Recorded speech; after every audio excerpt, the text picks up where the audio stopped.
Hey y'all, welcome back to SB Designs. In today's video, we are going to be making our first official batch of soap. It's very exciting. I decided to go ahead and start with a melt and pour kit. If you saw my previous video, I went through and opened, I believe it was 11 Brambleberry kits. Some of them were for soap, some of them were for bath bombs, and then there were various types of soaps in there. And the one I decided to go ahead and start with was the melt and pour for a couple of reasons. It seems to be a great way to kind of get into soap making if this is your, if you've never made soap before, you're not dealing with any caustic materials like the lye solution, and it sets up pretty quickly. So wanted to go ahead and do that. I have right here my instructions, which I have read. I've cleaned all of my utensils, and I'm ready to go. Now, I do just want to say, in addition to the items that are included in your kit, you are going to need a knife to cut the soap base, a cutting board, you'll need a heat safe, microwave safe vessel, and you'll need a stirring utensil of some sort. All right. So what I did is the kit came with 3 of these soap bases, which would make 2 batches of 6. I'm just going to use 1.5. It also came with 2 vials of fragrance oil. I'm only going to use 1. And then the liquid silk, which in the instructions, they refer to it as liquid cashmere. So I'm not sure if maybe this was a substitute or whatever, because this says liquid silk, which is different than the instructions. But regardless, I'm just going to put in about half. When you look at the ingredients list, it says, if I remember correctly, when I looked at the ingredients list, it didn't give me a specific weight on the, although this says 0.5 ounces. Anyway, I'm going to do about half. I'm not going to measure this liquid silk or liquid cashmere. I mean, I guess technically you could, but I'm not going to measure it. I'm just going to pour in about half. All right, let me go ahead and get my little area cleared off here, and then we will go ahead and cut the soap base.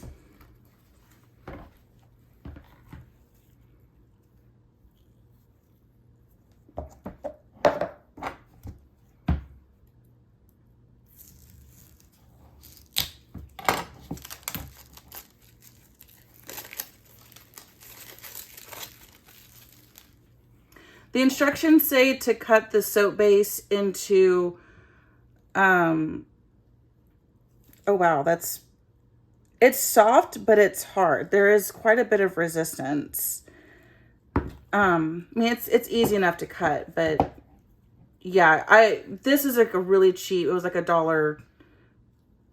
It only cost $1. I probably need to get a better knife, to be quite honest, but whatever. We're starting with this. I'm going to cut it into fairly small pieces. I'm going to try to be as even as I possibly can. The reason why you want to cut into small pieces is so that it will melt easily and evenly. You know, if I was to put a whole chunk of this in the microwave, it wouldn't, like the outside would melt and the inside would still be hard. So you want to cut it up nice and small.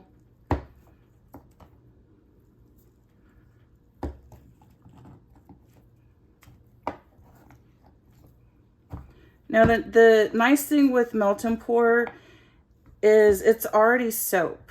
Like I could take a chunk of this and go wash my hands, bathe with it, whatever. It's soap. And it definitely has its applications. What I see people using melt and pour for a lot, like when I'm watching videos of my favorite YouTubers, they use melt and pour a lot for embeds, like little decorative elements for their soaps. I don't see a lot, well, I haven't watched a lot of videos where people are using the melt and pour as their primary soap. It's usually, at least like I said, the videos I've watched, they're using it to make other elements that then they add to their cold process soap. We're using an opaque soap. It's got, you know, some, I'm not quite sure how they make it opaque, if it's got colorant in it or if it's just the type of soap that they're using. I don't know why this is opaque. And then in some of the kits we got clear melt and pour. So it'd be kind of interesting for me to, you know, learn about how they get the different types of colors, right? Like clear versus the opaque.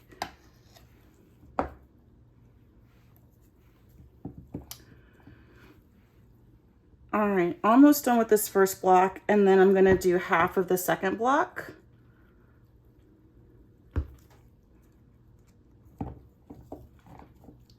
I think that the kits are nice in that you get all the raw ingredients. Just be aware that you will have to supply other materials, right? Like you could, you know, go to your kitchen and get a knife out of your kitchen. I just bought a really, really cheap knife from Walmart. Oh, I hope I'm not feeling that too much. I bought a really cheap knife from Walmart to use with this just because I don't know that I want to, like, well, there's certain things that you definitely should not mix. Like if I was going to use a container to make a lye solution, for example, like I wouldn't use that container ever again to cook with. That's not recommended because, you know, what if there's some residual lye left on there? You know, you just don't want to do that. Like if you're, whatever you have for your soap making, that should not then go back into your kitchen. So that's why I went ahead and I just got like a really inexpensive knife at Walmart, but I think I'm going to need something a little bit better quality.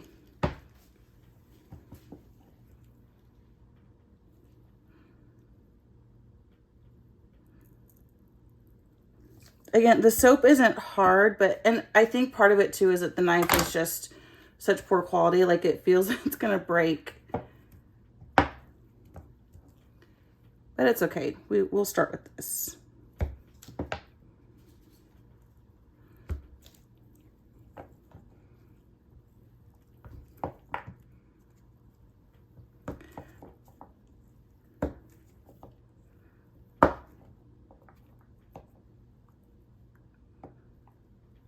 The really great thing with the kits that I chose, this one included, is there is an instructional video on the Brambleberry website and on their YouTube channel.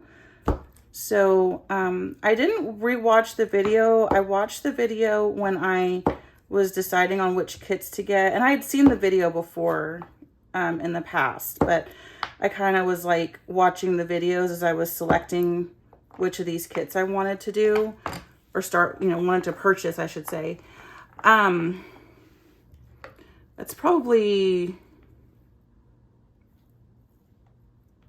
you know what? I'm going to start with a little bit less because it's gonna, I think the volume will decrease once it gets melted. So I'm gonna go and melt what I have right now. According to instructions, you should melt it on 30-second bursts, and then you want to stir in between. So I'm going to go ahead and do that, and then I'll be back once all the soap is melted. Okay, so I definitely learned, okay, I need to, this vessel is too small for the amount of soap I was trying to melt at the one time. I should have put it into a larger microwave safe container. I just don't have one right now, so I'll definitely need to make sure I add that to my collection. Because what ended up happening is, so I started with, like, you know, the vessel halfway full or whatever, and, you know, I went and I melted that, And then I was like, well, I'll just add more soap. The rest of whatever's left over, I'll add that and melt it together. But what ended up happening is it turned into a big clump. So I hope I didn't like overheat it, but anyway, I'll just kind of keep that in mind for future reference. Okay, so and then I did do it for 30 seconds. It was actually more like 28 seconds. And then I'd like, stir in between each time. Took me about a minute and a half, 2 minutes. I think maybe 2 minutes to get it all melted down. Okay, it says to add all the fragrance oil and half the liquid cashmere. So I'm adding all of the... Oh, that smells really nice. I like that. I'm going to add all of the cashmere fragrance oil for one batch. And then, oh wow, that is really nice. Wow, that's really nice. I like that scent. And then half, just going to estimate half of the liquid silk.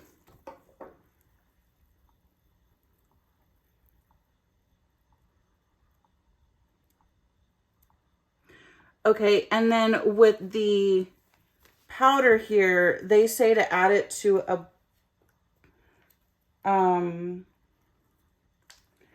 add it to the melted soap and then stir for 2 to 3 minutes until there are no clumps. So,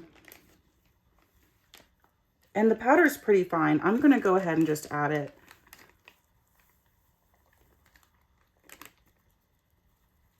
That's probably about half.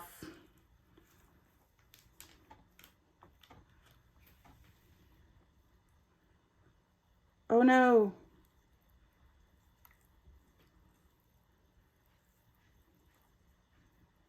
Don't clump.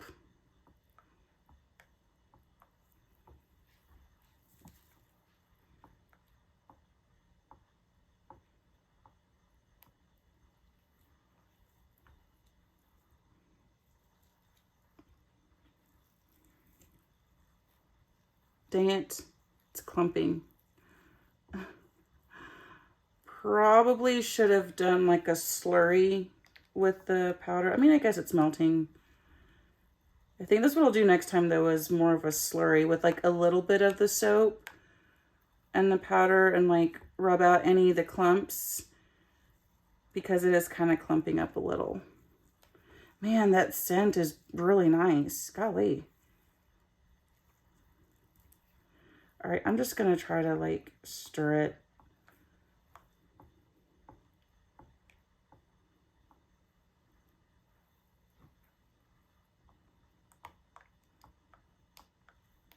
It's probably going to end up a little clumpy. But you know what? The cool thing is I'm doing this in a half batch. I'm doing one batch first, so I'll be able to kind of adjust on the next batch. I need a larger vessel, a larger heat-safe vessel, because I want to be able to heat all the soap at the one time. And I also don't want to have to take too long to heat it. And I want to get as even, as even heat as possible. Also, I don't want to have to end up having like that big clump like I had.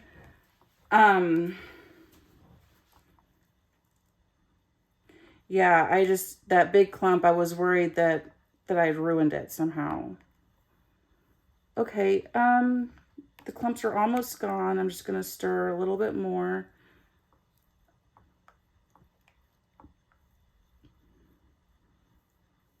I am glad that I started with this melt and pour. There is some technique to the melt and pour. Oops. Like there, I just dumped some of it out of my bowl here. For example, you don't want to overheat it. You don't want to have to heat it up too many times. Like the other reason why I wanted to do, like one batch at a time is because I only have one soap mold for this kit. And I didn't want to risk having to like reheat the soap or something, because when I was watching the videos from Anne-Marie, the Bramble videos, she was talking about how although you can reheat it multiple times if you needed to, you run the risk of scorching the soap or, you know, damaging the integrity of the soap. So I definitely wouldn't want to do that. All right, I'm going to go ahead and pour the soap into the container. It says carefully pour the soap into the mold and let the bars cool for 4 to 6 hours and then unmold. And then you can make, you know, batch number 2. So here we go.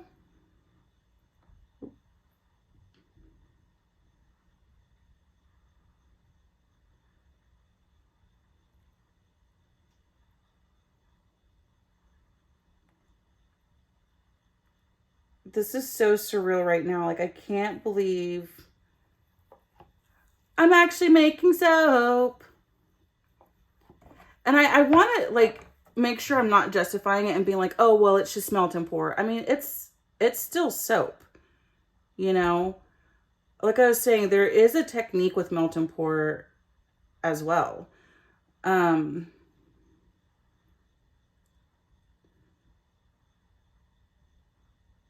Now, what they didn't include in this kit was the alcohol in the little spritz bottle, which I'm pretty sure you're supposed to do to pop the little, to pop the bubbles that are on top.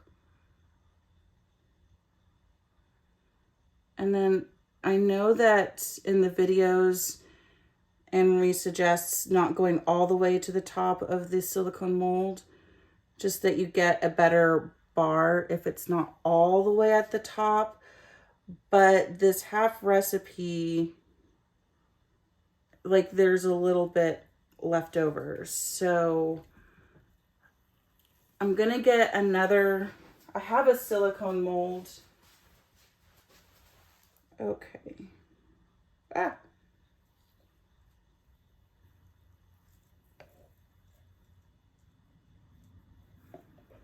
Okay, this soap does set up rather quickly. I mean, it's already kind of gloppy in there. You know, it's already kind of solidifying.